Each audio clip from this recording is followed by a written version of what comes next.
Так, моторчик печки Isuzu Bighorn. На кочках начал скрипеть. Вот эту штуку снимать не обязательно, я снял. Нужно с задней стороны открутить крышку, снять стопорное кольцо, и выйдет вся эта часть. Вот это, и на которой сидел вентилятор.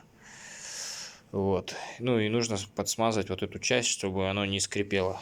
То есть у меня на кочках подпрыгнет, начинает скрипеть. Здесь подшипник скольжения, что ли. Ну, это здесь просто втулочки стоят. Вот. И она тут бегает, крутится. Ну и все, как бы. Сейчас смажу и собираю обратно. И вот столько пыли с него высыпалось. Ну все.